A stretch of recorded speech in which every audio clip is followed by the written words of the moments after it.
रामकृष्ण हरी माऊली. रामनवमी विशेष. आपल्या सर्वांना वाल्ल्या कोळ्याची गोष्ट माहीतच आहे की वाल्ल्या कोळी हा लुटमार करून, माणसे मारून आपल्या कुटुंबाचा उदरनिर्वाह करीत होता. भाग्याचा उदय ते हे जोडे संत पाय. एक दिवस त्या वाल्ल्या कोळ्याला नारद महर्षींची भेट झाली आणि नारद महर्षींनी त्याला विचारलं की बाबा, हे सगळं वाईट कृत्य तू कशा करता करतोस? तर त्याने उत्तर दिलं की माझ्या बायका मुलांकरता हे सर्व करतो. तेव्हा नारद महर्षींनी त्याला सत्य समजून सांगितलं की बाबा, या जगात आपलं कोणी नाही. आपल्या चांगल्या वाईट कर्माची परतफेड ही आपल्यालाच करावी लागते. असं म्हटल्यानंतर वाल्ल्या कोळ्याच्या ते लक्षात आलं आणि त्याला खूप पश्चाताप झाला आणि त्याने नारद महर्षींचे पाय धरले आणि विचारले की स्वामी, मला याच्यातून तरण्याचा काहीतरी उपाय सांगा.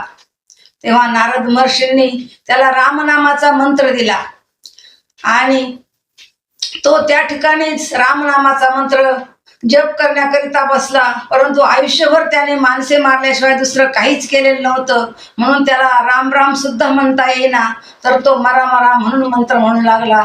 तरी पण त्याचं रामनामामध्ये रूपांतर झालं आणि तो रामनामाचा जप त्याने 12 वर्ष केला.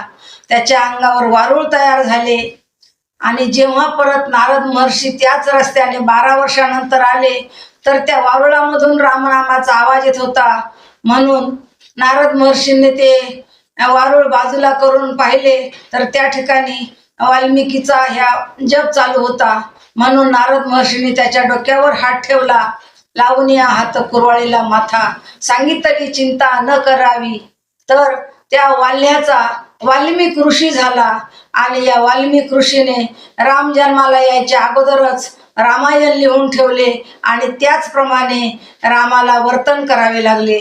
म्हणून नाथ महाराज म्हणतात की बोलिला वाल्मिक तैसेची करीन, वर्तोनी दावीन साच म्हणे, कोळ्याची कीर्ती वाढली गहन, केले रामायण रामाधी.